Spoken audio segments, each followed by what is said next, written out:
everyone, this is Shivani and welcome to Modulation Institute। अगर आप Delhi polytechnic CET 2024 की preparation कर रहे हैं तो हम करा रहे हैं आपको उसकी प्रिपरेशन। उस एंट्रेंस एग्जाम में आने वाला साइंस का पोर्शन बहुत ही मेजर पोर्शन है, बहुत ही इंपॉर्टेंट, जो कि 20 मार्क्स का आपका रहने वाला है, जिसमें 10 क्वेश्चन आने वाले हैं और every question is of 2 marks.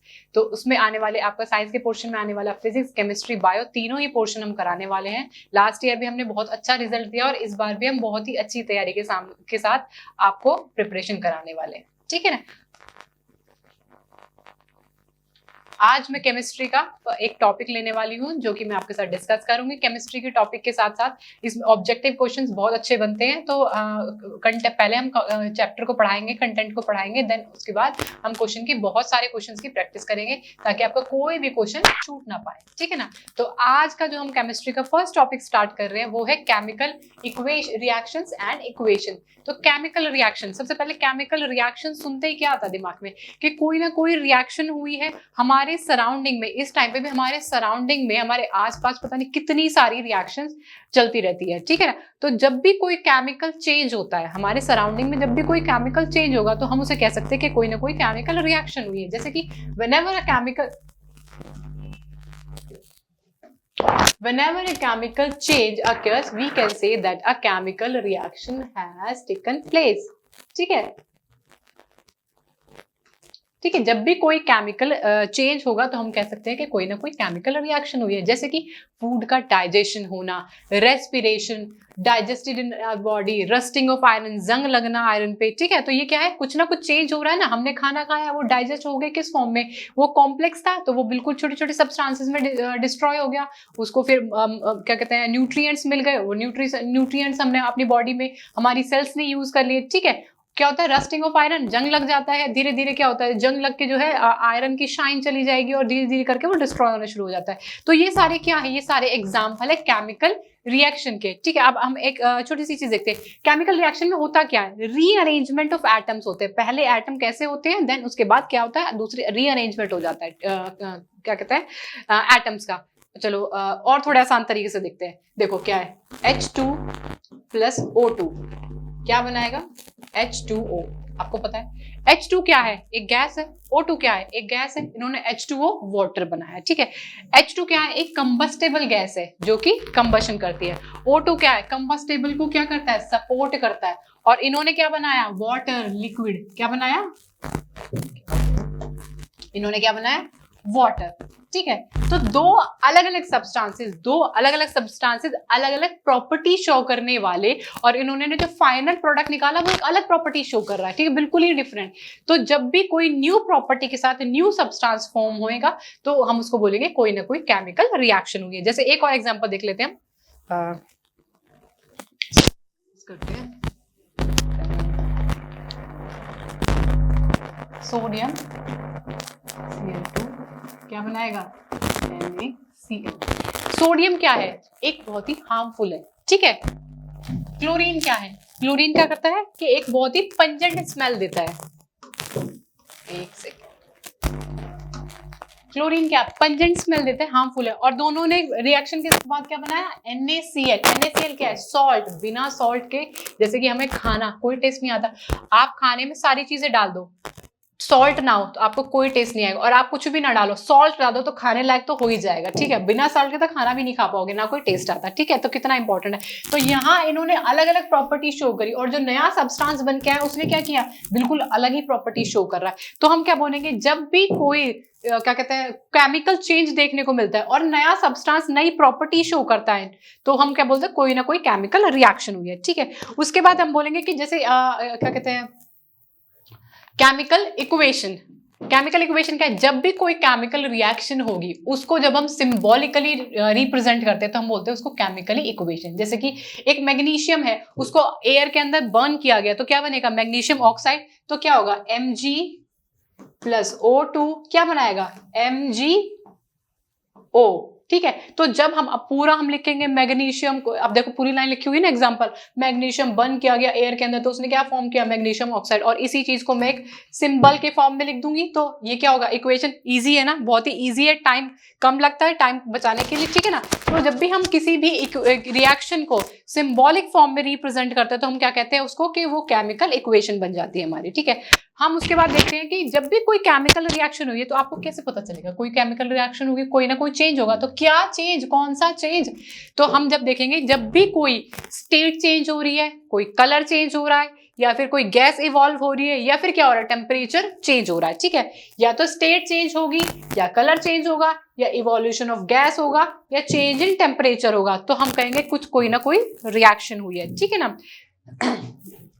State change का एग्जांपल देख लो, जैसे स्टेट कौन कौन, सॉलिड, लिक्विड, गैस और एक्वस। एक्वस क्या होता है? एक्वस एक वाटर सॉल्यूशन होता है, ठीक है। जब भी हम किसी चीज को वाटर में डिसॉल्व कर देते हैं तो वो एक एक्वस सॉल्यूशन बन जाता है। उसके बाद जब भी जैसे एक कैंडल हमने ले लिया है, उसको बर्न किया, तो कैंडल क्या करेगी, मेल्ट होती है, उसका लिक्विड फॉर्म बन के, वैक्स जो है लिक्विड बन के नीचे ड्रॉप आउट होता है। तो जब वो जलती है, जलते जलते क्या होती है, पूरी कैंडल से खत्म हो जाती है। तो वो क्या है, स्टेट चेंज हो रही है ना, सॉलिड से लिक्विड में आई, लिक्विड से गैस में इवॉल्व हो गई, ठीक है। तो स्टेट चेंज हो रही है तो हम क्या बोलेंगे, वो भी एक केमिकल रिएक्शन है। उसके आगे देखते हैं फिर क्या है कि जब भी हम कोई इक्वेशन लिखते हैं तो इक्वेशन को बहुत ही इंफॉर्मेटिव बनाने के लिए उसके साथ हम सिंबल्स लिखते हैं, एलिमेंट लिखते हैं और एलिमेंट के साथ सिंबल लिखते हैं। तो क्या लिखते हैं, जैसे गैस के लिए G यूज करेंगे, और लिक्विड के लिए L यूज करेंगे, सॉलिड के लिए S यूज करेंगे, और एक्वस के लिए AQ यूज करेंगे, एक्वस के लिए, ठीक है। जब भी हम कोई इक्वेशन लिख रहे होते हैं तो उसको बहुत ही इंफॉर्मेटिव बनाने के लिए, जैसे H2 प्लस O2 क्या बनाता है, H2O। तो क्या होता है, H2 क्या है, इसके आगे लिखेंगे गैस, O2 क्या है, एक गैस, और इन्होंने क्या बनाया, H2O। वैसे तो ये गैस की फॉर्म में होता है, लेकिन हम इसको फिर ड्रॉपलेट इकट्ठे हो जाते हैं तो वो वाटर बन जाता है हमारा, तो ये किस में आता है, लिक्विड की फॉर्म में, ठीक है ना। तो जब भी कोई केमिकल इक्वेशन को मोर इंफॉर्मेटिव बनाना है, कि हमें पता चल जाए कि सारी ही इंफॉर्मेशन हमें मिल जाए उससे, तो हम क्या करते हैं, इन सिंबल्स का यूज करते हैं, ठीक है। Gas, solid, liquid, gas, aqueous. एक और चीज याद रखना, आगे यूज होगा, हम एक और चीज लिखते हैं, PPT. PPT power point presentation नहीं है भाई, पीपीटी के साथ एक एरो डाउनलोड कर देते हैं। पीपीटी होता है प्रेसिपिटेशन, अभी वर्ड याद रखो, उसको हम आगे डिफाइन करते हैं क्या होता है पीपीटी, प्रेसिपिटेशन, ठीक है। ठीक है, अब हम बात करते हैं balanced equation and unbalanced equation. क्या होता है balanced equation and unbalanced equation? जैसे मैंने मान लो एक इक्वेशन लिखी Zn, एक सेकेंड,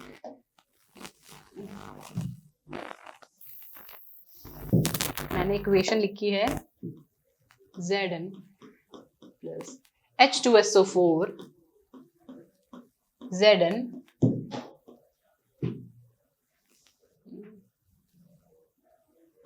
SO4 प्लस H2, ठीक है। जिंक ने हाइड्रोजन सल्फाइड के साथ रिएक्ट किया तो जिंक सल्फाइड बनाया और H2 गैस इसमें से इवॉल्व हो गई, ठीक है। तो इसमें क्या है, जब नंबर ऑफ एटम, किसी भी एलिमेंट के नंबर ऑफ एटम दोनों साइड इक्वल होंगे तो हम उसको बोलेंगे कि वो एक बैलेंस्ड इक्वेशन है। कैसे है देखो, जिंक का एक एटम, जिंक का एक atom, SO4 S1 S1, O4 O4, hydrogen के 2 हाइड्रोजन के 2। तो ये क्या इक्वेशन है, ये क्या है, बैलेंस्ड इक्वेशन है। दोनों साइड, लेफ्ट हैंड साइड और राइट हैंड साइड, यानी कि LHS हमारा इक्वल है RHS के, तो हम इसको बोलेंगे बैलेंस्ड इक्वेशन है, ठीक है। अब इसके बाद फिर अनबैलेंस्ड क्या होता है, अनबैलेंस्ड भी देख लेते हैं। ये एक इक्वेशन लिखी हुई है, इसको चलो छोड़ो, पहले हम थोड़ी इजी इक्वेशन देखते हैं, ठीक है। वही अपना पुरानी इक्वेशन उठाते हैं, H2 प्लस O2 क्या बनाएगा, H2O, ठीक है। अब इसमें क्या, हाइड्रोजन, ध्यान से देखना, छोटी इक्वेशन समझाती हूँ, ये समझ जाओगे, वे बड़ी इक्वेशन भी अपने आप बैलेंस कर लोगे। और बहुत ही इंपॉर्टेंट क्वेश्चन है, यहाँ से डायरेक्ट ऑब्जेक्टिव क्वेश्चन आपका बन सकता है बैलेंसिंग को लेके।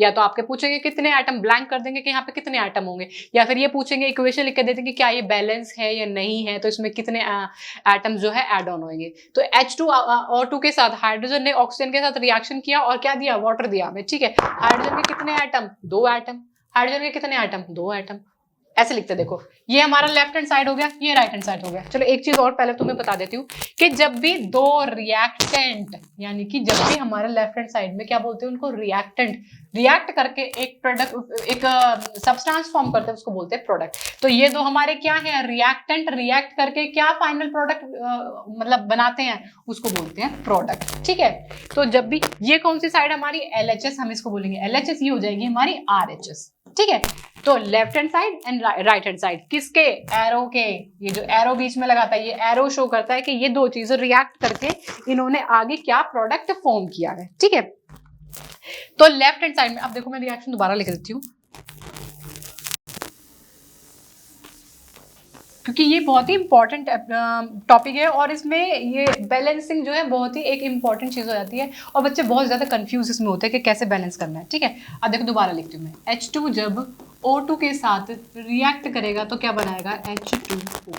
ठीक है, हम लिख लेते हैं LHS, RHS और यहाँ हम अपने लिखेंगे एलिमेंट। अब पहले देते हैं हम हाइड्रोजन के। ठीक है, हाइड्रोजन के कितने एटम है इस साइड, 2, इस साइड कितने हैं, 2। ठीक है, ऑक्सीजन के कितने हैं, 2, इधर कितने हैं, 1।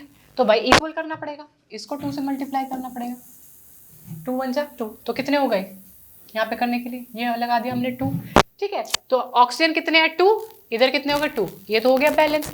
अब उसके बाद जैसे ही हमने ऑक्सीजन को बैलेंस किया तो ये हाइड्रोजन का कैसे तबाही आ गई, यहाँ कैसे भूकंप आ गया, ये क्या हो गया, 2 2 जा 4 और इधर कितने 2, उधर 4 इधर 2, तो इधर क्या करना पड़ेगा हमें, 2 से और मल्टीप्लाई कर देंगे भाई, तो 2 से और मल्टीप्लाई कर देंगे, क्या हो गया, हाइड्रोजन के भी 4, इधर कितने 2 2 जा 4, 2 2 जा 4, हाइड्रोजन कितने, left hand side and right hand side दोनों साइड 4, ऑक्सीजन कितना है, ये 2 और ये 2। ठीक है, तो ऑक्सीजन भी 2 हो गया बैलेंस। कितना इजी है, सिर्फ आपको नंबर ऑफ एटम्स, किसी भी एलिमेंट के नंबर ऑफ एटम्स को इक्वल करना होता है, दोनों ही साइड, राइट हैंड साइड और लेफ्ट हैंड साइड।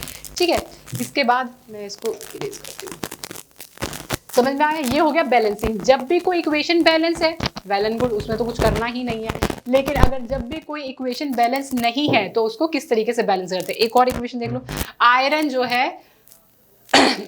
H2O के साथ रिएक्ट करता है, Fe3O4 बनाता है, हाइड्रोजन निकल जाता है। ठीक है, अब इसमें क्या है, अब देखो हमारे पास इसके एलिमेंट जो हमारा एलिमेंट है, इसके एटम क्या दोनों साइड इक्वल है, चेक कर लेते हैं, LHS RHS।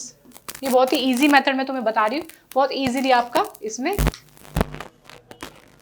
बैलेंसिंग हो जाती है। अब सबसे पहले लेते हैं आयरन को। ठीक है, अब कितना, इधर कितना है LHS साइड में 1, इधर कितना है 3, ये थोड़ा ऐसे लिखा हुआ है, इसको ऐसे ऐसे कर लो और ये 4 ऐसे कर लो और नीचे भी ऐसे कर लो, ये थोड़ी एडिटिंग है इसके अंदर।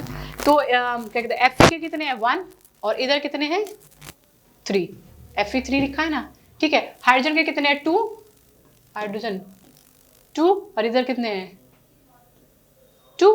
ठीक है, अब पहले तो आयरन को देख ले, आयरन के लेफ्ट हैंड साइड में कितने हैं 1 और RHS साइड में कितने हैं 3, तो हमें क्या करना पड़ेगा, इसको 3 से मल्टीप्लाई करना पड़ेगा, तो इसके लिए हम क्या करेंगे, यहाँ 3 लगा देंगे। ठीक है, आयरन इक्वल हो गया, हाइड्रोजन कितने हैं, हाइड्रोजन के 2 और इधर 2।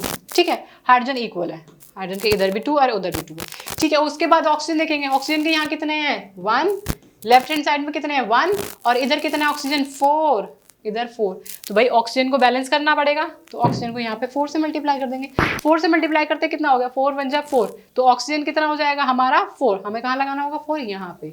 जैसे ही हमने ऑक्सीजन को इक्वल किया, अब क्या हुआ, फिर हाइड्रोजन की लाइफ में तबाही आ गई भाई, भूकंप आ गया। क्या हो गया कि अब कितने हो गया 4 2 जा 8, हाइड्रोजन इधर 8 और इधर 2, उधर 8 हो गया इधर 2, तो क्या होना करना पड़ेगा, इधर कितना हो गया 8 और इधर कितना रह गया 2, तो इसको 8 बनाने के लिए क्या करना पड़ेगा भाई, 4 से मल्टीप्लाई करना पड़ेगा, 4 2 जा 8, तो हमने क्या किया, इधर भी 4 लगा दिया, तो ये हमारी इक्वेशन हो गई बैलेंस। देखो 3Fe 4H2O Fe3O4 4H2, ये रिएक्शन हमारी हो गई बैलेंस। ये है काम बैलेंसिंग का। ठीक है, सिंपली आपको क्या करना होता है, कोई भी एक एलिमेंट उठाओ, ऐसे लिखो LHS RHS, एलिमेंट्स यहाँ लिखो, उनके एटम्स लिखो, उसको मल्टीप्लाई करके इक्वल कर दो। उसके बाद अगर कोई जैसे कि कोई एलिमेंट के आगे कुछ भी होल नंबर लगाने से कोई दूसरे पे इफेक्ट पड़ता है तो फिर उसको बैलेंस कर लो। ठीक है, बेसिकली है क्या ये, आपको number of atoms for a particular element दोनों side, left hand side and right hand side, equal करने होते हैं।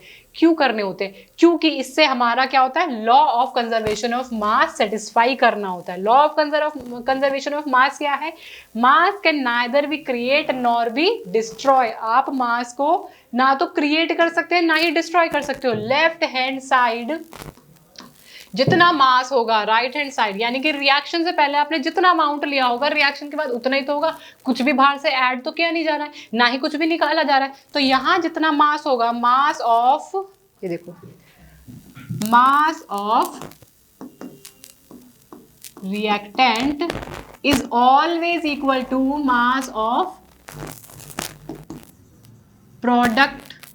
ठीक है, ये है हमारा law of conservation of mass. Mass जितना रिएक्टेंट का होगा हमेशा उतना ही मास प्रोडक्ट में आएगा निकल के। तो ये है हमारा लॉ ऑफ कंजर्वेशन ऑफ मास। ठीक है, इसके बाद नेक्स्ट, उसके बाद देखो, अब उसके बाद हमने रिएक्शन देख ली है कि भाई कोई ना कोई रिएक्शन है। रिएक्शन के बाद क्या है कि कोई ना कोई इक्वेशन हम उसकी लिखते हैं सिंबॉलिक फॉर्म में। उसके बाद क्या, हम बैलेंसिंग करते हैं, अनबैलेंसिंग करते हैं, ये सब हमने कर दिया। उसके बाद हम देखेंगे कितने टाइप की रिएक्शंस होती हैं, यानी कि रिएक्शन किस किस तरीके से होती है। तो सबसे पहले हम बात करेंगे कॉम्बिनेशन रिएक्शन। कॉम्बिनेशन, जैसे कि मैं हर बार बोलती हूँ कि नाम ही अपने आप को डिफाइन कर देता है। कॉम्बिनेशन, दो चीज कंबाइन कर रही है। कॉम्बिनेशन में क्या होगा, कॉम्बिनेशन होगा, कंबाइन किया जाएगा। तो इसके अंदर क्या होता है, ए प्लस बी क्या बनाएगा, ए बी। जब भी दो या दो से ज्यादा सब्सटेंस कंबाइन करके एक सिंपल सब्सटेंस यानी कि एक सिंगल सब्सटेंस बनाता है तो हम बोलते हैं कॉम्बिनेशन रिएक्शन। क्या बोलते हैं, कॉम्बिनेशन रिएक्शन। तो जनरली कॉम्बिनेशन रिएक्शन में क्या होता है कि दो एलिमेंट आपके, मतलब दो सब्सटेंसेस आपके रिएक्ट करेंगे और एक नया सब्सटेंस बनाएगा। तो दो सब्सटेंस जो होते हैं, जो रिएक्ट करते हैं, वो बहुत ही एनर्जेटिक होते हैं। और एनर्जेटिक होंगे तो क्या होगा, एनर्जी के साथ रिएक्ट करेंगे, और जब रिएक्ट करेंगे, रिएक्ट करने के बाद क्या होगा, स्टेबल फॉर्म में आ जाते हैं। तो स्टेबल फॉर्म में आ जाएंगे तो भाई जो उनकी रिएक्शन से पहले जो एनर्जी थी और बाद में वो स्टेबल हो गए, तो वो एनर्जी कहाँ जाएगी, वो एनर्जी क्या होती है, हमारी रिलीज होती है, वो इवॉल्व होती है। तो जनरली हम बात करेंगे कि जब भी कॉम्बिनेशन रिएक्शन होगी तो उसमें से एनर्जी रिलीज होगी, ठीक है ना। और जब एनर्जी रिलीज होती है तो हम उसको क्या बोलते हैं, एक्सोथर्मिक रिएक्शन। तो जनरली हम बात करेंगे कि जितनी भी कॉम्बिनेशन रिएक्शन होगी वो क्या कहलाएंगी, एक्सोथर्मिक रिएक्शन। क्या कहलाएंगी, एक्सोथर्मिक रिएक्शन। तो क्वेश्चन बन जाएगा कि क्या कॉम्बिनेशन रिएक्शन एक्सोथर्मिक होती है, एंडोथर्मिक होती है? तो क्या होती है, एक्सोथर्मिक रिएक्शन होती है। अब देखो भाई, साइंस है, एक्सेप्शन जरूर मिलेंगे, इसका भी एक्सेप्शन बता देती हूं तुम्हें कि कैसे एक कॉम्बिनेशन रिएक्शन में एक्सोथर्मिक की जगह एंडोथर्मिक प्रोसेस को दिखाएगा। जब N2 रिएक्ट करेगा O2 से तो बनाएगा 2NO। क्या बनाएगा, 2NO। N2 रिएक्ट करेगा O2 के साथ तो क्या बनाएगा, NO। तो क्या होगा, जब इसको एक सब्सटेंस दूसरे सब्सटेंस के साथ रिएक्ट करके एक प्रोडक्ट बनाएगा तो होना क्या था, ये कॉम्बिनेशन रिएक्शन थी। और कॉम्बिनेशन रिएक्शन के बाद क्या होना था, एनर्जी इवॉल्व होनी थी। लेकिन एक्सेप्शन क्यों है, क्योंकि यहाँ पे एब्जॉर्प्शन ऑफ हीट हुआ है।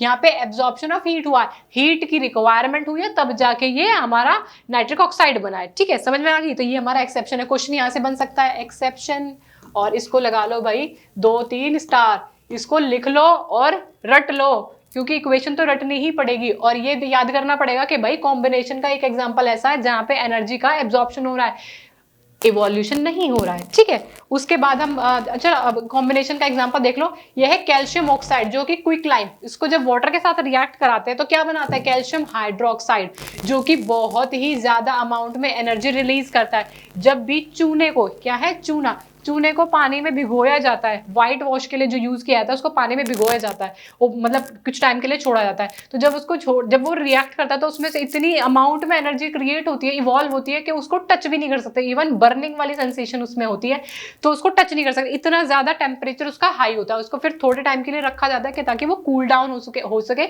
उसके बाद हम उसको यूज करते हैं किसमें, व्हाइट वॉश में। ठीक है, व्हाइट वॉश के लिए। ऐसी एक और रिएक्शन देखो, कैल्शियम हाइड्रोक्साइड जब कार्बन डाइऑक्साइड के साथ रिएक्ट करता है, कार्बन डाइऑक्साइड कहाँ होती है, हमारे एटमॉस्फेयर में होती है, तो उसके साथ रिएक्ट करने के बाद कैल्शियम कार्बोनेट बनाएगा और वाटर अलग निकाल देगा। ठीक है, तो कॉम्बिनेशन रिएक्शन में जनरली हमने क्या पढ़ा कि जब भी दो सब्सटेंसेस, दो या दो से ज्यादा सब्सटेंसेस आपस में रिएक्ट करेंगे तो एक न्यू सब्सटेंस बनाएंगे। और हमेशा जनरली क्या होता है कि उसमें से हीट इवॉल्व होती है। और उसका एक एक्सेप्शन हमने पढ़ा, ये वाला, ये रिएक्शन में क्या होता है, एब्जॉर्प्शन होता है। ठीक है, चलो आगे देखते हैं, एक और देख लो एग्जाम्पल जिसने ज्यादा देखोगे अच्छा, क्योंकि क्वेश्चन यहीं से बनने वाला है इक्वेशन से, कि ये किसका एग्जाम्पल है, आ जाएगा कि कॉम्बिनेशन रिएक्शन कौन सी इनमें से कॉम्बिनेशन रिएक्शन है, एक एग्जाम्पल दे देंगे, एक इक्वेशन दे देंगे कि ये कौन सी रिएक्शन है, ठीक है ना।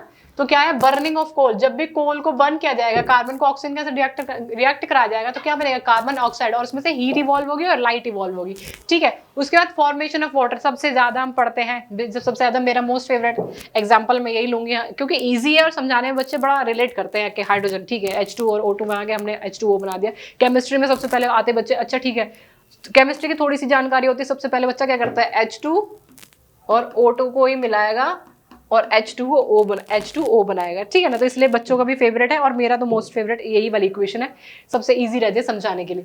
तो फॉर्मेशन ऑफ वाटर हम बताएंगे, तो क्या है, जब हाइड्रोजन ऑक्सीजन के साथ रिएक्ट करेगा तो H2O बनाएगा, वाटर बनाएगा, इसमें भी क्या, इवोल्यूशन ऑफ हीट, इसमें भी एनर्जी रिलीज हो रही है, ठीक है। तो ये सारी क्या रिएक्शन क्या है, एग्जाम्पल किसके, कॉम्बिनेशन रिएक्शन में। आगे देखते हैं एक्सोथर्मिक रिएक्शन, जैसे कि मैंने बताया अभी, एक्सोथर्मिक रिएक्शन कौन सी, ऐसी reaction in which heat is release along with the formation of product तो बनेगा ही, क्योंकि प्रोडक्ट तो बना ही है, दो रिएक्टेंट आपस में रिएक्ट करेंगे तो प्रोडक्ट तो बनेगा ही, उसके साथ साथ क्या निकलता है, हीट, ठीक है। जैसे मीथेन को कार्बन ऑक्सीजन के साथ रिएक्ट कराएंगे तो CO2 और H2O निकलेगा और हीट निकलेगा। ऐसे ही इसका एग्जांपल ये है कि ये भी क्वेश्चन पूछा जा सकता है, साथ के साथ मैं बताती जा रही हूँ कि रेस्पिरेशन क्या है। रेस्पिरेशन एक कौन सी प्रोसेस है, रेस्पिरेशन एक्सोथर्मिक रिएक्शन है, स्टार बना लो भाई, पूछा जा सकता है रेस्पिरेशन कौन सी रिएक्शन है, एक्सो है, एंडो है, कॉम्बिनेशन है, क्या है, तो आपको क्या बोलोगे, एक्सोथर्मिक रिएक्शन है। ऐसे decomposition of vegetable matter in composite, वो भी क्या है, एक्सोथर्मिक, वो भी डाइजेस्ट होते हैं, हमारा फूड जो है डाइजेस्ट होकर क्या करता है, हीट रिलीज करता है ना, एनर्जी रिलीज करता है ना। अच्छा एक और एग्जांपल इसका देख लो, C6H12O6, अभी मैंने लास्ट क्लास में पढ़ाया था लाइफ प्रोसेस के अंदर, ये है कि ग्लूकोज हमारा फोटोसिंथेसिस की प्रोसेस के दौरान ये हमारा प्रोडक्ट हमें मिलता है C6H12। जब C6H12 को हम ऑक्सीजन के साथ रिएक्ट कराते हैं, ठीक है, कहाँ पे, जब फूड डाइजेस्ट होता है, डाइजेस्ट होने के बाद हमारी बॉडी के अंदर ग्लूकोज पहुंच गया, हमने खाना खाया, डाइजेस्ट हुआ, ग्लूकोज बन गया, और हमारी ही बॉडी के अंदर, ब्लड के अंदर ऑक्सीजन प्रेजेंट होता है, और ये ऑक्सीजन के साथ रिएक्ट करने के बाद क्या बनाएगा, CO2 H2O वाटर बनाएगा और कार्बन डाइऑक्साइड बनाएगा, और इसके साथ क्या बनाएगा, एनर्जी, वो तो जरूरी है भाई, उसको कैसे भूल सकते हैं, एनर्जी बनाएगा। तो ये एनर्जी जो बनती है इसका हम क्या करते हैं, यूटिलाइजेशन करते हैं अपनी डेली लाइफ एक्टिविटीज के लिए। ये CO2 क्या है, हम ब्रीथिंग जो करते हैं, ये रेस्पिरेशन की प्रोसेस है कि डाइजेशन हुआ, डाइजेशन से हमें ग्लूकोज मिला, ग्लूकोज को जब हमने सांस लिया, क्या गई, ऑक्सीजन अंदर गई, ऑक्सीजन ब्लड में मिली, ब्लड में क्या था, हमारा ग्लूकोज था और ऑक्सीजन थी, ये दोनों आपस में रिएक्ट कर गए, रिएक्ट करने के बाद इन्होंने क्या निकाला, कार्बन डाइऑक्साइड, ब्रीथ आउट करते हैं क्या निकालते हैं, कार्बन डाइऑक्साइड निकालते हैं, वाटर बनता है और एनर्जी तो मेन बनती ही है, उस एनर्जी का ही हम क्या करते हैं, यूटिलाइजेशन करते हैं अपनी लाइफ में, डेली लाइफ एक्टिविटीज करने के लिए। तो ये भी एक अच्छा एग्जांपल इसका है कि रेस्पिरेशन की जो प्रोसेस है वो हमारी क्या है, एक्सोथर्मिक रिएक्शन है, ठीक है। उसके बाद हम बात करेंगे डीकम्पोजिशन रिएक्शन, जैसे कि नाम बताता है अपने आप में ही अपना परिचय दे देता है, डीकम्पोजिशन रिएक्शन, यानी कि कोई चीज डिकम्पोज हो रही है, यानी कि टूट रही है। तो डीकम्पोजिशन रिएक्शन को हम कैसे बताएंगे कि जब भी A-B डिकम्पोज होके A और B में डिस्ट्रॉय होगा, डिकम्पोज होगा, तो हम बोलेंगे डीकम्पोजिशन रिएक्शन, यानी कि कोई एक सब्सटेंस दो या दो से ज्यादा सब्सटेंस में डिस्ट्रॉय होगा, डिकम्पोज होगा, तो हम बोलेंगे डीकम्पोजिशन रिएक्शन है, ठीक है। तो डीकम्पोजिशन भाई ऐसे ही बैठे बैठे तो डीकम्पोजिशन हो नहीं सकता, जैसे बैठे बैठे तुम कभी नहीं पढ़ते हो, मम्मी का डंडा आता है, मम्मी की एनर्जी लगती है, तब जाके तुम पढ़ना स्टार्ट करते हो। वही काम यहाँ होगा कि कोई भी सब्सटेंस अपने आप में नहीं टूटेगा, कोई भी सब्सटेंस अपने आप में डिकम्पोज होने की कोशिश नहीं करेगा, उसके लिए क्या करना पड़ेगा भाई, बाहर से उसके ऊपर कुछ ना कुछ एनर्जी लगानी पड़ेगी, कुछ ना कुछ डालना पड़ेगा, प्रेशर डालना पड़ेगा, एनर्जी डालनी पड़ेगी, तब जाके डिकम्पोजिशन होगा। वही चीज में अब इसके 3 टाइप्स है, डिकम्पोजिशन रिएक्शन 3 टाइप्स है। देखो अब जो बाहर से एनर्जी लगी है, कैसे कैसे एनर्जी लगेगी, या तो थर्मल डिकम्पोजिशन होगा, या तो थर्मल डिकम्पोजिशन होगा, या इलेक्ट्रोलाइटिक होगा, या फोटोलाइटिक होगा। भाई क्या है थर्मल डिकम्पोजिशन, फोटोलाइटिक, इलेक्ट्रोलाइटिक, इतने बड़े बड़े वर्ड, कोई कंफ्यूजन होने की जरूरत नहीं है, बहुत आसानी से देखो। थर्मल डिकम्पोजिशन में क्या लगेगी, हीट, थर्मल डिकम्पोजिशन मैंने decomposition reaction is carried out by heat. जब भी हीट डाल के हम किसी भी सब्सटेंस को दो अलग अलग सब्सटेंस या उससे ज्यादा में डिकम्पोज करेंगे तो हम बोलेंगे क्या है, थर्मल डिकम्पोजिशन रिएक्शन हुई है। ठीक है, उसके बाद हम बात करेंगे इलेक्ट्रोलाइटिक। इलेक्ट्रिक यानी कि जब भी इलेक्ट्रिसिटी को हम डाल के यानी कि एक इलेक्ट्रिक एनर्जी डाल के कोई भी सब्सटेंस को डिकम्पोज किया जाएगा तो बोलेंगे हम इलेक्ट्रोलाइटिक डिकम्पोजिशन है। Then after photolytic decomposition. Photolytic में क्या होगा, फोटोलाइटिक भी बताएंगे। थर्मल हीट डल गई, इलेक्ट्रोलाइट हो गया, और फोटोलाइटिक ये देखो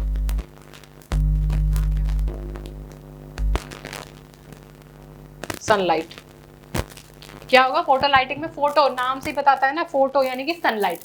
क्या होगा इसमें, सनलाइट डलेगी। सनलाइट वाली एक बहुत ही कॉमन सी इक्वेशन है, हमने डिस्कस भी कर लिया, अभी बताते हैं। ठीक है, पहले हम डिस्कस करेंगे थर्मल डिकम्पोजिशन। तो थर्मल डिकम्पोजिशन मैंने क्या बताया कि जब भी हीट डाली जाएगी तो देखो फेरस सल्फेट के ऊपर जब हीट अप्लाई की गई यानी कि हीट डाली गई तो किस में डिस्ट्रॉय किया, फेरिक ऑक्साइड में, सल्फर डाइऑक्साइड, सल्फर ट्राइऑक्साइड। ठीक है, ये डिकम्पोज कर गया और इसने कलर भी चेंज किया, ग्रीन कलर से रेडिश ब्राउन कलर किया। ठीक है, ऐसे ही CaCO3 पे जब हीट डाली गई तो उसने किसमें, दो सब्सटेंस किसमें डिस्ट्रॉय किया, CaO और CO2 में। ऐसे ही लेड नाइट्रेट जो है लेड ऑक्साइड में और नाइट्रोजन डाइऑक्साइड में रिलीज कर गया। ठीक है, यहाँ पे भी व्हाइट कलर जो है ये किसमें चेंज हो जाएगा, ब्राउन कलर में। तो आपको क्या ध्यान रखना है कि जब भी हीट डाल के कोई रिएक्शन में डिकम्पोजिशन किया जाता है तो उसको बोलते हैं थर्मल डिकम्पोजिशन। उसके एग्जांपल्स आप देख लो, एग्जाम में क्वेश्चन यहीं से बन सकता है कि भाई कोई इक्वेशन दे देंगे उसमें ये लिख देंगे हीट डली है, तो कौन सी इक्वेशन है, ये कौन सी इक्वेशन का एग्जांपल है। ठीक है, उसके बाद है इलेक्ट्रोलाइटिक डिकम्पोजिशन। यहाँ पे क्या होगा, इलेक्ट्रिसिटी को डाल के आपका डिकम्पोजिशन कराया जाएगा। ये रहा देखो इलेक्ट्रिसिटी, और इलेक्ट्रिसिटी के लिए हमारा मोस्ट फेवरेट इक्वेशन मैं लेती हूँ H2O।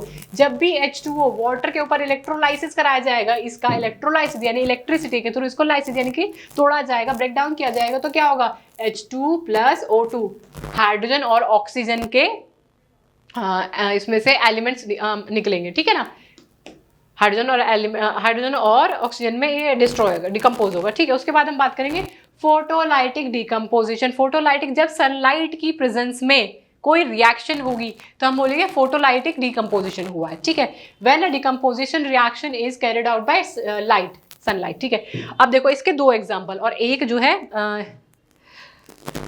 हम दे देंगे, जब सिल्वर क्लोराइड के ऊपर सनलाइट डाली जाएगी तो क्या बनेगा, सिल्वर और क्लोराइड अलग अलग हो जाएंगे। ठीक है, इसके बाद इसका एक और एग्जांपल, सिल्वर ब्रोमाइड के ऊपर जब सनलाइट डलेगी तो सिल्वर ब्रोमाइड में अलग अलग मतलब डिकम्पोज हो जाएगा। ठीक है, और ये दोनों ही किसके लिए यूज होते हैं, व्हाइट एंड ब्लैक फोटोग्राफी में यूज किया जाता है, सिल्वर क्लोराइड वाले रिएक्शन में, सिल्वर ब्रोमाइड वाले रिएक्शन में। ठीक है, अब आपने देखा कि जब भी हमने कोई रिएक्शन कराई तो हमें क्या रिक्वायरमेंट पड़ी, एनर्जी की रिक्वायरमेंट पड़ी। तो जब भी किसी रिएक्शन में एनर्जी की रिक्वायरमेंट होती है तो हम उसको बोलते हैं एंडोथर्मिक रिएक्शन। इंडो यानी कि इसे याद कर लो, एंडो यानी कि इन हो रहा है कुछ ना कुछ, रिक्वायरमेंट किसकी पड़ रही है, एनर्जी की। वो एनर्जी किस किस फॉर्म में है, हीट में, लाइट में, इलेक्ट्रिसिटी में। ठीक है, वो मैंने तुम्हें बता दिया। लेकिन क्या है एंडोथर्मिक रिएक्शन, ऐसी reaction which require energy in the form of heat, light और electricity are called endothermic reaction. ऐसी रिएक्शन जिनमें एनर्जी की रिक्वायरमेंट पड़ती है। ठीक है, अब देखो ये देखो, इस रिएक्शन में एनर्जी डाली तो ये दो अलग अलग सब्सटेंसेस में डिस्ट्रॉय हो गया। एंडोथर्मिक रिएक्शन का एक बहुत ही इजी सा एग्जांपल तुम्हें बताती हूँ, जैसे कि लाइफ प्रोसेस में हमने पढ़ा था फोटोसिंथेसिस की जो प्रोसेस है वो क्या है, एंडोथर्मिक प्रोसेस है। क्योंकि जब प्लांट में कार्बन डाइऑक्साइड और वाटर सनलाइट की प्रेजेंस में, किसकी प्रेजेंस में, सनलाइट की प्रेजेंस में रिएक्ट करते हैं तो C6H12O6 बनाते हैं, ऑक्सीजन निकलता है और वाटर फॉर्म होता है। तो यहाँ पे क्या हुआ, रिएक्शन के लिए सबसे इम्पॉर्टेंट, आप मेरा लाइफ प्रोसेस वाला चैप्टर जब आप देखोगे, सेशन देखोगे, तो उसमें मैंने फोटोसिंथेसिस की प्रोसेस बहुत ही डीपली समझाई हुई है। तो उसमें मैंने यही बताया था कि जब कार्बन डाइऑक्साइड वाटर के साथ रिएक्ट करता है सनलाइट की प्रेजेंस में, वो भी क्लोरोफिल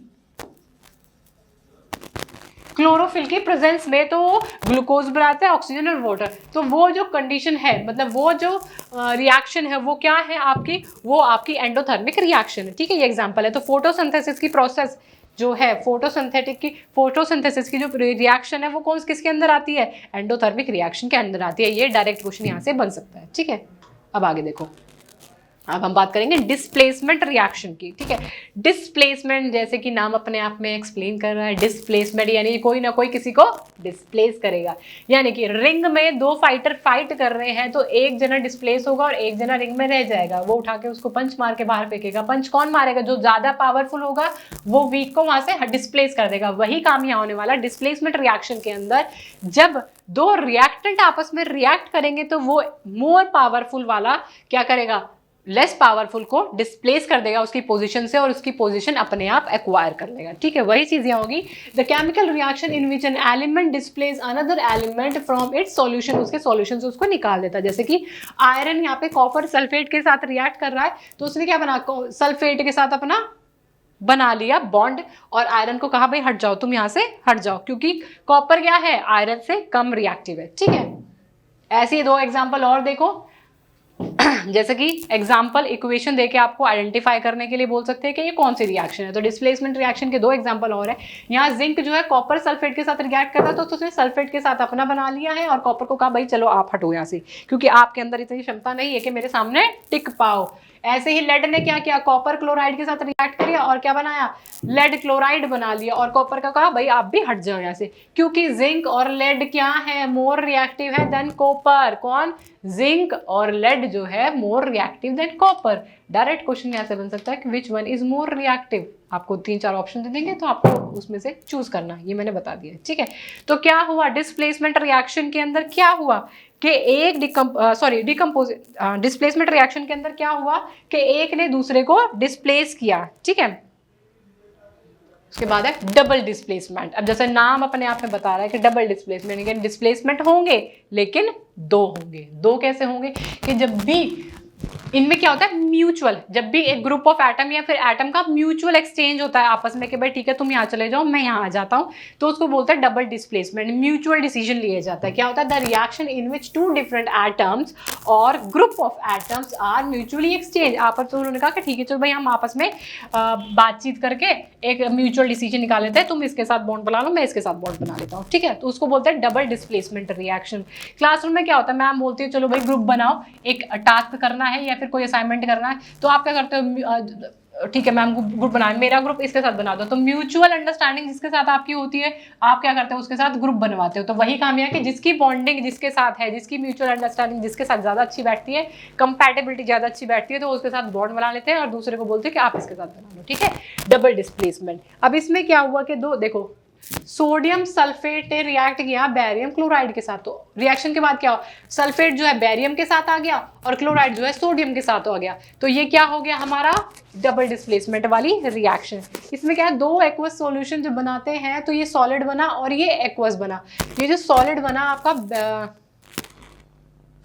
सॉलिड सब्सटेंस जो बना, हाँ ये बना आपका पीपीटी, ठीक है, ये बना आपका पीपीटी। बताती हूँ पीपीटी क्या होता है। ऐसा व्हाइट सब्सटेंस जो क्या होता है, सॉलिड फॉर्म में होता है, इनसॉल्यूबल होता है, सॉल्यूशन के अंदर सेटल डाउन हो जाएगा, बैठ जाता है, जो डिसॉल्व नहीं होता है, ठीक है, इनसॉल्यूबल है सॉल्यूशन के अंदर। तो हम उसको बोलते हैं कि प्रेसिपिटेशन हमारे फॉर्मेशन हुआ है, हमारे पास कुछ सब्सटेंस जो है सेटल डाउन हो गए जो कि सॉल्यूशन के अंदर सॉल्यूबल नहीं है।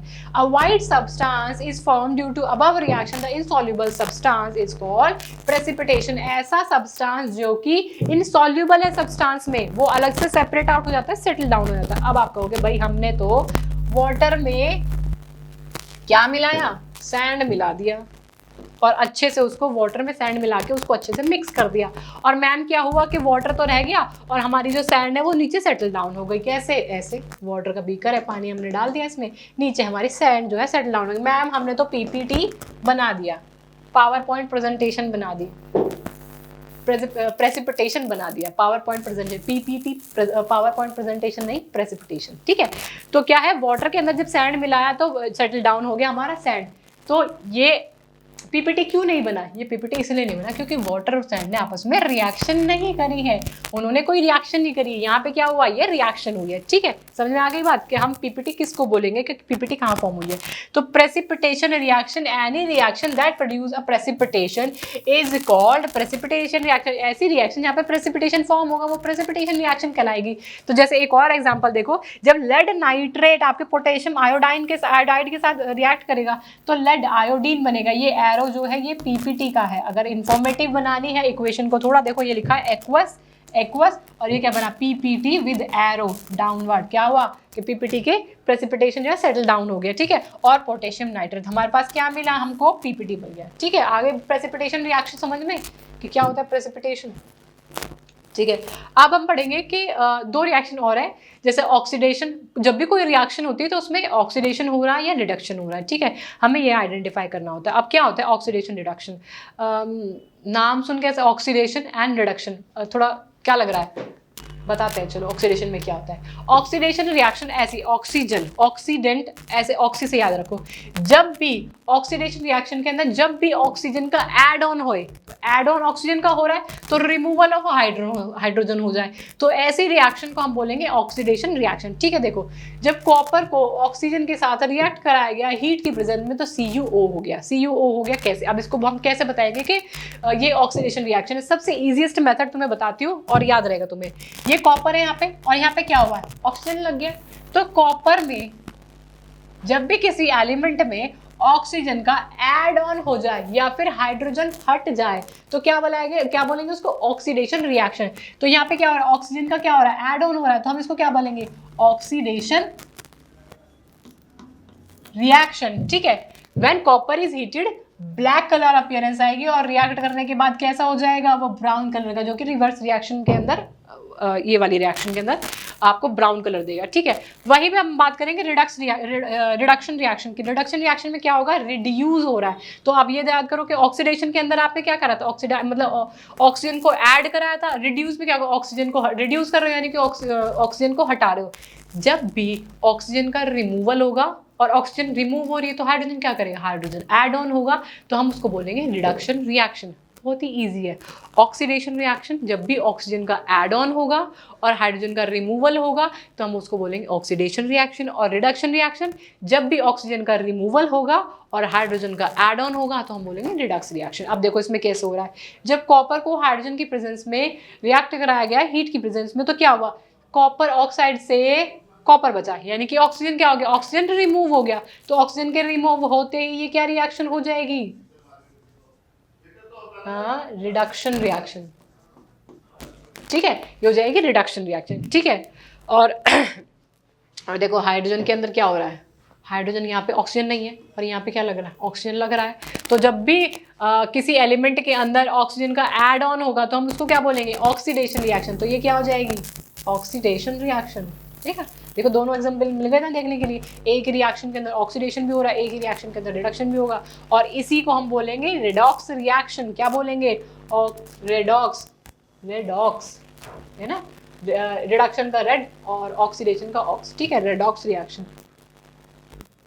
ऐसी रिएक्शन, रेडॉक्स रिएक्शन ऐसी रिएक्शन जिस इक्वेशन के अंदर ऑक्सीडेशन भी परफॉर्म हो रहा है और रिडक्शन भी परफॉर्म हो रहा है, ऐसी इक्वेशंस को हम बोलेंगे redox reaction. The reaction in which one reactant get oxidized while other gets reduced. तो ऐसी इक्वेशंस को हम क्या बोलेंगे? Redox reaction. देखो एग्जांपल देख लो, वही वाला एग्जांपल है, पहले उसी से समझो। यहाँ क्या हो रहा है? कॉपर है, कॉपर में ऑक्सीजन था और यहाँ पे क्या हो गया? ऑक्सीजन हट गया है, तो रिमूवल ऑफ ऑक्सीजन हो रहा है, तो क्या बोलेंगे इसको? Reduction reaction. ठीक है, और यहाँ हाइड्रोजन है, हाइड्रोजन में क्या हो रहा है? ऑक्सीजन का ऐड ऑन हो रहा है, तो इसको बोलेंगे ऑक्सीडेशन रिएक्शन। ठीक है, आगे बात समझ में। रिडॉक्स रिएक्शन क्या है? ऑक्सीडेशन और रिडक्शन दोनों ही रिएक्शन जब परफॉर्म करती हैं सिंगल इक्वेशन के अंदर तो हम उसको बोलते हैं रिडॉक्स रिएक्शन। अब दो नाम और जोड़ लो इसके अंदर, हम बोलेंगे उसको ऑक्सीडाइजिंग एजेंट और रिड्यूसिंग एजेंट। अब ये कौन सी नई बीमारी आ गई है? ऑक्सीडाइजिंग एजेंट और रिड्यूसिंग एजेंट। अब देखो सिंपली इसको भी समझो, कोई कंफ्यूजन में जाने की जरूरत नहीं, बहुत ही इजी तरीका है। बच्चे सबसे ज्यादा कंफ्यूज इसके अंदर होते हैं। ठीक है, जब भी कोई रिएक्शन होगी, अभी आपने देखा क्या होगा? CuO से क्या बना, CuO बना, ऑक्सीजन का रिमूवल हो गया, इसको क्या बोलेंगे, रिडक्शन। ठीक है, यहाँ पे क्या हुआ, ऑक्सीजन का एड ऑन हुआ है, तो ये क्या हो गया, ऑक्सीडाइजेशन। तो जब भी रिडक्शन होता है और जब भी ऑक्सीडेशन होता है तो कोई ना कोई एजेंट होता है जो उसको हेल्प करता है। भाई कोई किसी का, इसका ऑक्सीडेशन हुआ तो किसी ना किसी ने इसको हेल्प करी है ऑक्सीडाइज होने में, इसका रिडक्शन हुआ किसी ना किसी ने इसकी हेल्प करी है रिड्यूस होने में। तो जो हेल्प करता है, जो एजेंट बीच में काम करता है, उसको बोलेंगे, जो ऑक्सीडाइज करेगा उसको बोलेंगे ऑक्सीडाइजिंग एजेंट, और जो रिडक्शन में काम कराएगा उसको बोलेंगे रिड्यूसिंग एजेंट। ठीक है सॉरी तो देखो अब CuO है, इसमें से ऑक्सीजन का रिमूवल हुआ है और इसमें रिएक्शन में क्या हुआ है, रिडक्शन हुआ है। ठीक है, तो H2 ने क्या किया, इसके जो ऑक्सीजन को क्या हुआ था, H2 ने ले लिया था, तो इसको रिडक्शन में हेल्प किसने किया, कॉपर ऑक्साइड को रिडक्शन में हेल्प किसने किया, हाइड्रोजन ने। तो ये क्या हो जाएगा, रिड्यूसिंग एजेंट।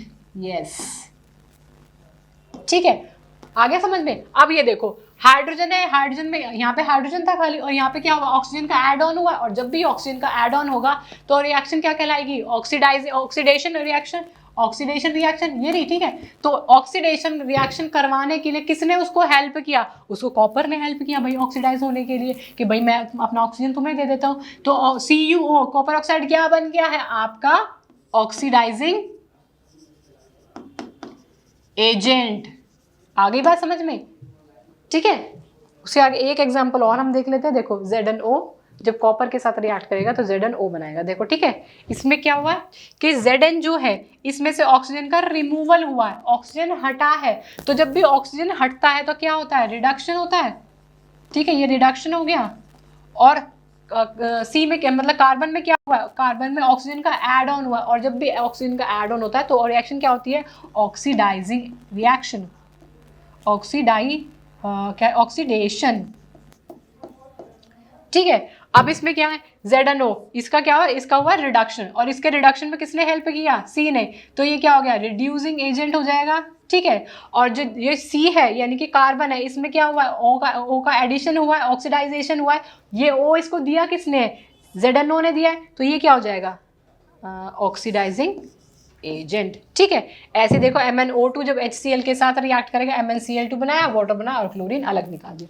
ठीक है, समझ में आ गया आपको रेडॉक्स रिएक्शन। और रेडॉक्स रिएक्शन के अंदर जब हमने देखा कि किस तरीके से रिडक्शन होता है, किस तरीके से ऑक्सीडाइजेशन होता है, और कौन ऑक्सीडाइजिंग एजेंट बनते हैं और कौन रिड्यूसिंग एजेंट बनते हैं। ठीक है, आगे हम देखते हैं।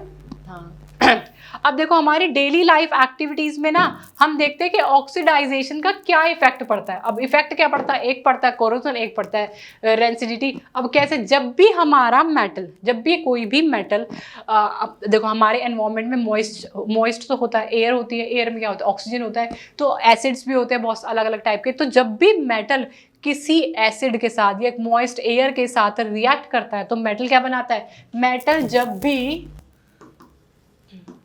एयर के साथ, O2 के साथ, यानी कि एयर O2 के साथ रिएक्ट कराएगा तो क्या बनाएगा, मेटल ऑक्साइड बनाएगा। ठीक है, और जब भी मेटल ऑक्साइड बनेगा तो उस रिएक्शन को, उस चीज को हम क्या बोलते हैं, उसको बोलते हैं corrosion. When a metal is attacked by substance around it such as moist और एसिड एक्सेट्रा, तो उसको बोलेंगे कोरोजन। क्या होता है, जैसे रस्टिंग ऑफ आयरन, क्या, rusting of iron, rusting of iron क्या होती है, रस्टिंग ऑफ आयरन आयरन पे जंग लग जाना, लोहे पर जंग लग जाना। तो उसमें होता क्या है कि जब कोई भी लोहे का गेट है, कोई ग्रिल है, या लोहे का कोई भी सामान है, कोई आयरन नेल है, वो ऐसी एयर में हमने उसको बिना किसी प्रोटेक्शन के ऐसे ही छोड़ दिया है तो उसमें क्या होगा, जो हमारे एयर में प्रेजेंट मतलब जो हमारे सराउंडिंग में एटमॉस्फेयर में प्रेजेंट एयर जो होगी उसमें O2 होगा, मॉइस्चर होगा, एसिड्स होगा, तो उसके साथ रिएक्ट करा के क्या करता है, एक ब्राउन कलर की लेयर चढ़ा देता है मेटल के ऊपर, आयरन के ऊपर। वो ब्राउन कलर की जो लेयर होती है उसको बोलते हैं रस्टिंग ऑफ आयरन।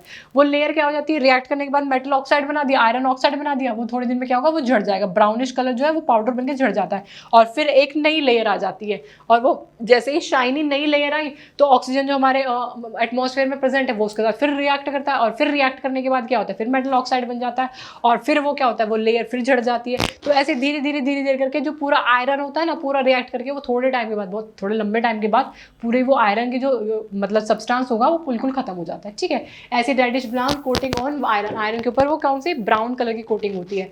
सिल्वर जो है आपका ब्लैक कलर का हो जाता है, और कॉपर आपका ग्रीन कलर का हो जाता है। कॉपर कैसा हो जाता है, कॉपर भी जब क्या कहते हैं रिएक्ट करता है, क्योंकि कॉपर मेटल है, जब रिएक्ट करेगा हमारे एटमॉस्फेयर में प्रेजेंट ऑक्सीजन के साथ तो क्या बनाएगा, कॉपर कलर से क्या हो जाएगा, ग्रीन कलर का, ठीक है। और फिर हम क्या करते हैं, इनके प्रिवेंशन के लिए कुछ मेथड्स यूज करते हैं, जैसे कि आप ऑयलिंग कर दो, आयरन की चीज पे ऑयलिंग कर दो, पेंटिंग कर दो, ग्रीस कर दो, या फिर आप क्या कर दो, गैल्वेनाइजेशन। एक प्रोसेस होती है मेटल के प्रिवेंशन के लिए कि मेटल जो है ऑक्सीजन के साथ रिएक्ट करके मेटल ऑक्साइड ना बनाए, क्या बोलते हैं उसके, गैल्वेनाइजेशन। इसमें क्या होता है, coating of zinc, coating of zinc, zinc की कोट मतलब जिंक की एक लेयर चढ़ाई जाती है। तो फिर क्या होगा, जब मेटल के ऊपर कोई लेयर चढ़ा दी, पेंट कर दिया, ऑयल लगा दिया, ग्रीस लगा दिया, तो उसके बाद क्या होगा, वो मेटल हमारे एटमॉस्फेयर में प्रेजेंट ऑक्सीजन के साथ रिएक्ट नहीं करेगा। तो रिएक्ट नहीं करेगा तो मेटल ऑक्साइड नहीं बनेगा, वो प्रिवेंशन हुआ रहेगा इसका, ठीक है। ऐसे ही ऑक्सीडाइजेशन रिएक्शन की एक और एग्जाम्पल है, क्या है, रेंसिडिटी। जब भी हमारे फूड में प्रेजेंट फैट और ऑयल जो प्रेजेंट होते हैं वो रिएक्ट करते हैं ऑक्सीजन के साथ, तो उनकी ऑक्सीडाइजेशन हो जाती है, और ऑक्सीडाइजेशन होने की वजह से क्या हो जाता है, उनका टेस्ट और स्मेल क्या है, चेंज हो जाती है। टेस्ट और स्मेल क्या होता है, चेंज हो जाती है, वो खाने लायक खाना नहीं बचता है, उसमें से स्मेल भी अलग तरीके की आती है। तो उसी को प्रिवेंट करने के लिए हम क्या करते हैं, एंटीऑक्सीडेंट फूड के अंदर पैक्ड फूड आते हैं, काफ़ी टाइम तक चलते हैं, पता नहीं कब वो बनते हैं, कब उनकी पैकिंग होती है, कब वो ट्रांसफ़र होके किसी पर्टिकुलर जगह पे आता है, तब वो जो कोई मतलब उसको खरीदते हैं और तब उसको यूज़ करते हैं। तो उसमें क्या यूज़ होता है, एंटीऑक्सीडेंट यानी कि जो ऑक्सीजन के साथ रिएक्शन से उस सब्सटेंस को बचा पाए।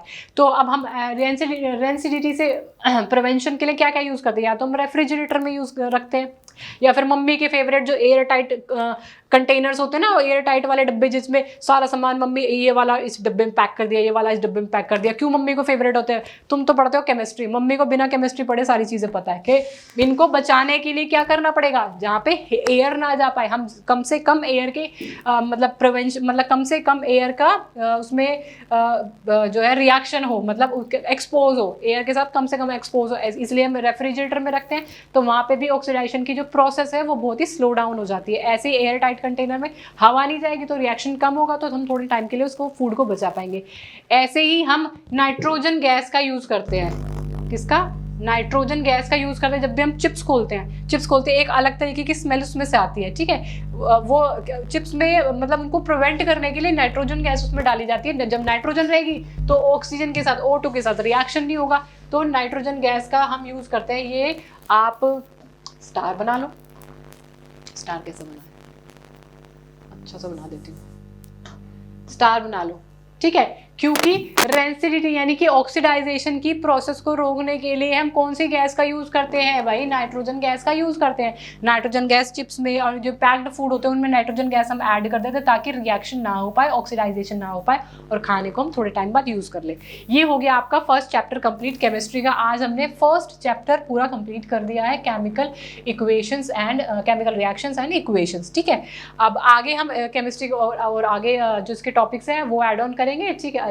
मेहनत करते रहिए, पढ़ते रहिए, और इससे रिलेटेड MCQ में जल्दी ही क्वेश्चन भी आपको लेके आऊंगी कराने के लिए, प्रैक्टिस कराने के लिए। उसको क्वेश्चंस देख के आपको और थोड़ा चैप्टर क्लियर होगा कि किस तरीके के क्वेश्चन पूछे जाते हैं और किस तरीके से आपको एग्जाम में अप्रोच करनी है MCQ करने के लिए, ठीक है। Thank you so much.